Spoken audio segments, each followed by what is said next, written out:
Kampionati anglez është hapur me ndeshjen midis West Hamit dhe Sunderlandit, ku ekipi pritës ka marrë një fitore bindëse prej 3-1 kundër ekipit të Granit Xhakës.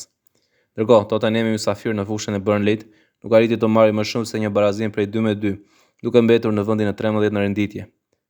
Ndeshja tjetër mes Fulhamit dhe Brightonit ka përfunduar me fitoren e shtëpiakëve, me një rezultat prej 2-1. Manchester City rikthehet më në fund tek fitoria, me një rezultat 2-0 kundrejt Wolves. Në këtë mënyrë, City është në kuotën e 46 pikëve, duke ruajtur vendin e dytë në tabelë pas kryesuesve të Arsenalit, të cilët luajnë ditën e nesërme kundrejt Manchester United. Liverpooli mysafir ditën e sotme ka humbur me rezultatin 3-2 ndaj Bournemouth, duke ruajtur vendin e katërt me 36 pikë në kampionatin anglez.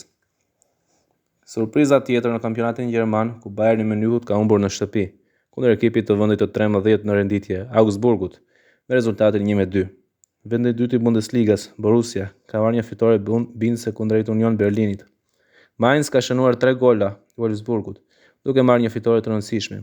Leipzig po ashtu ka marrë një fitore me 3 gola kundër Heidenheimit. Frankfurti ka humbur në shtëpi me rezultatin 1-3 kundër Hoffenheimit, ndërsa Leverkusen ka marrë një fitore minimale me rezultatin 1-0 kundër Werder Bremen. Në kampionatin italian kemi një rezultat tenistik të marrë nga ekipi i Fabregasit Como, i cili ka shënuar plot 6 gola kundër Torinos, duke u ngjitur në vendin e 5 në renditje. Pas disa rezultateve pozitive, Fiorentina ka humbur përsëri ditën e sotme në shtëpi kundër Cagliarit, duke bërë që të qëndrojë në zonën e ftohtë të tabelës.